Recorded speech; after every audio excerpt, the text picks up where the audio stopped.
सुप्रभात प्यारे बच्चों। कक्षा 8वीं अभ्यास सागर पाठ 2 में आपका स्वागत है। पहला पाठ संपूर्ण होने के बाद आज हम दूसरा पाठ अभ्यास सागर का असल धन शुरू करने जा रहे हैं। इस पाठ के प्रमुख विषय तत्सम तद्भव, विराम चिन्ह और अपठित गद्यांश हैं। तत्सम तद्भव, विराम चिन्ह और अपठित गद्यांश। प्यारे बच्चों, सबसे पहले तो हमें तत्सम और तद्भव के बारे में जानकारी होनी चाहिए कि तत्सम क्या होता है और तद्भव क्या होता है। देखिए, मैंने यहाँ पर दोनों को अलग अलग रूप में लिखा है, तत् प्लस सम और तत् प्लस भव। तत् शब्द का अर्थ यहाँ पर उससे है, उससे मतलब उसके मतलब संस्कृत। यहाँ पर तत् का अर्थ वैसे होता है उस, और यहाँ पर उसका अभिप्राय है संस्कृत। तत् प्लस सम यानी कि उसके समान। किसके समान? संस्कृत के समान। यानी कि संस्कृत के वे शब्द जो संस्कृत भाषा से हिंदी में ज्यों की त्यों प्रयोग होते हैं। जैसे दोष शब्द है दोष, या फिर जैसे नेत्र शब्द है नेत्र। अब नेत्र शब्द संस्कृत में भी आता है और हिंदी में भी नेत्र शब्द का ज्यों का त्यों प्रयोग हो जाता है। तो जो नेत्र शब्द है वो क्या है? आपका तत्सम शब्द है, यानी कि तत् प्लस सम, उसके समान। उसके मतलब किसके? संस्कृत के समान। संस्कृत के वे शब्द जो संस्कृत भाषा से हिंदी भाषा में ज्यों के त्यों प्रयोग होते हैं उनको हम तत्सम शब्द बोलते हैं। प्यारे बच्चों, आपको ये बात समझ आई। दूसरा है हमारा तत् प्लस भव, यानी कि उससे उत्पन्न। प्यारे बच्चों, जैसे कि आपको सभी को विदित है, संस्कृत हमारी सभी भाषाओं की जननी है। सबसे प्राचीन भाषा संस्कृत है। संस्कृत से ही सभी भाषाएं उत्पन्न हुई हैं। प्राचीन काल में आम बोलचाल की जो भाषा होती थी वो संस्कृत ही होती थी।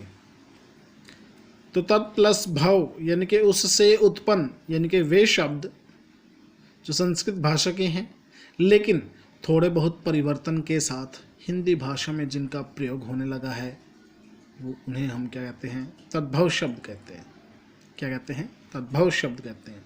तो आज का हमारा विषय तत्सम और तद्भव। तत्सम और तद्भव से संबंधित आपके इस पाठ में 6 प्रश्न हैं। वो 6 के 6 प्रश्न आज हम आपको करवाएंगे। ध्यानपूर्वक देखिए। सबसे पहला प्रश्न है आपका, नीचे दिए गए वाक्यों को ध्यान से पढ़िए।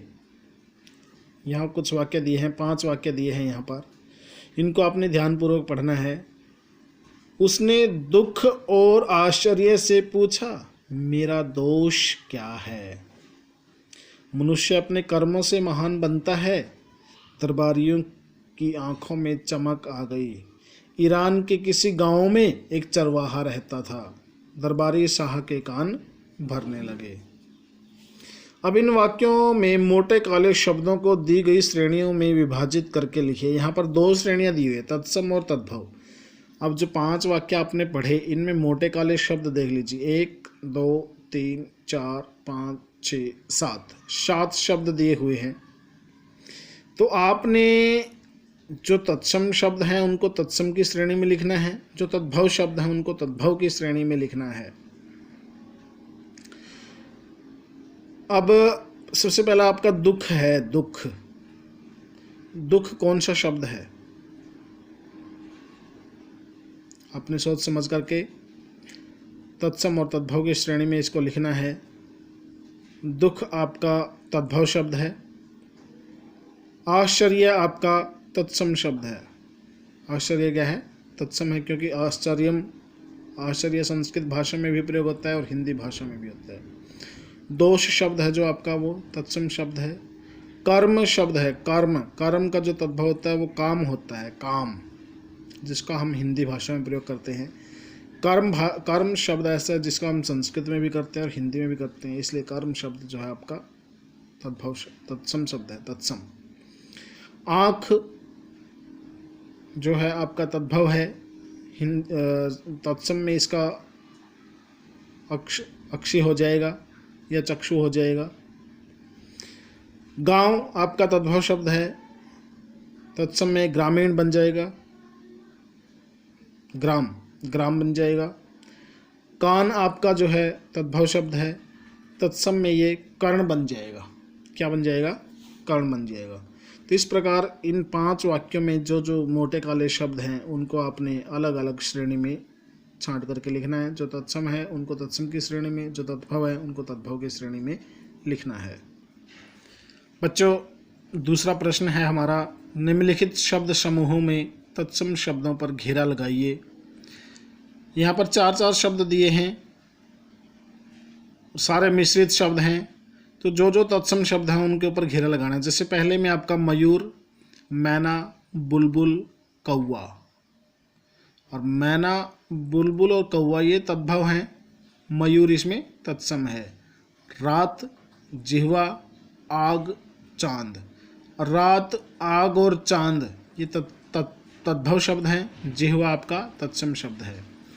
काम, पैर, हाथ ये तीनों ही शब्द हैं जो हिंदी के हैं, हिंदी भाषा में इनका प्रयोग किया जाता है, संस्कृत में नहीं होता। लेकिन सूर्य शब्द ऐसा है जिसको हम संस्कृत में भी बोलते हैं और हिंदी में भी, इसलिए सूर्य शब्द क्या है? तत्सम शब्द है आपका। निम्नलिखित शब्द समूहों में तद्भव शब्दों पर घेरा लगाइए। अब यहाँ पर आपने तद्भव के ऊपर घेरा लगाना है। स्थान, गुण, दोष तत्सम है, काठ यहाँ पर तद्भव है। दुख, दही, आश्चर्य, बुद्धिमान। दही भी यहाँ पर तद्भव है, दुख भी यहाँ पर तद्भव है, आश्चर्य तत्सम है और बुद्धिमान यहाँ पर तत्सम है। क्रोध, मोर, धन, सुरक्षित। मोर यहाँ पर क्या है आपका? मोर तद्भव शब्द है। वैसे मयूर बनता है तत्सम, तो क्रोध मतलब तद्भव है, तत्सम है क्रोध आपका।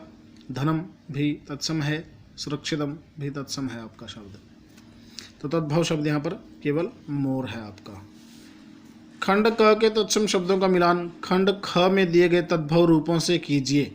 यानी कि यहाँ पर तत्सम शब्द हैं, यहाँ पर तद्भव है, हमने तत्सम का तद्भव के साथ मिलान करना। अश्रु होता है आंसू, यहाँ पर आंसू देख लीजिए, यहाँ पर है। क्षेत्र, खेत, यहाँ पर है। निद्रा, नींद, यहाँ पर है। जिह्वा, जीभ, यहाँ पर है। अक्षी, आँख, यहाँ पर है। तो ये यहाँ पर तत्सम शब्द है, ये इनके तद्भव शब्द हैं। इनका मिलान आपने करना है, मिलान कर लीजिए। आगे है, निम्नलिखित वाक्यों को उचित शब्दों द्वारा पूरा कीजिए। यहाँ पर कोष्ठक में 2-2 शब्द दिए हैं, तो जिस शब्द का सही प्रयोग होगा उस शब्द का प्रयोग करते हुए आपने ये जो ब्लैंक्स हैं, खालिस्तान है जो, इनको भरना है। मेरे पाँव में कांटा चुभ गया। अब यहाँ पर कांटा और कंटक 2 शब्द दिए हैं, लेकिन आप ये नहीं बोल सकते कि कंटक चुभ गया, कांटा चुभ गया। पेड़ के पत्ते गिर गए, अब पेड़ के पत्र गिर गए नहीं बनेगा, पत्ते गिर गए ये सही वाक्य बनेगा। वे कल गृह प्रवेश करेंगे। रावण के 10 सिर थे, भगवान को दुग्ध स्नान कराओ। दुग्ध मतलब दूध, दूध इसका तद्भव शब्द है, दुग्ध इसका तत्सम शब्द है। तो इस प्रकार से आपने इन वाक्यों को संपूर्ण कर। बच्चों, प्रश्न नंबर 6 है आपका, दिए गए चित्रों के सामने उनके नाम के तत्सम और तद्भव रूप लिखिए। यहाँ पर जो ये चित्र दिया है, ये चित्र दिया है यहाँ पर 5, तत्सम भी लिखना है, तद्भव लिखना है। यहाँ पर है नास, मतलब नाक जो होती है, नाक। नाक को तत्सम में बोलते हैं नासिका और तद्भव में बोलते हैं नाक। सूर्य, तत्सम में सूर्य, तद्भव हो जाएगा आपका सूरज। पत्ता, तत्सम हो जाएगा पत्र और तद्भव हो जाएगा पत्ता। वृक्ष, तत्सम हो जाएगा वृक्ष और तद्भव हो जाएगा पेड़। मयूर, मोर, मयूर हो जाएगा तत्सम और मोर हो जाएगा आपका तद्भव। तो प्यारे बच्चों, तत्सम और तद्भव का जो विषय था यहीं तक था। आगे आपके विराम चिन्ह शुरू हो जाते हैं। आपने प्रश्न 7 से 14 तक 16 तक प्रश्न है इसमें, 7 से आगे एक बार स्वयं ट्राई कर लेने हैं। कल हम आपका मिलान करवा देंगे। धन्यवाद।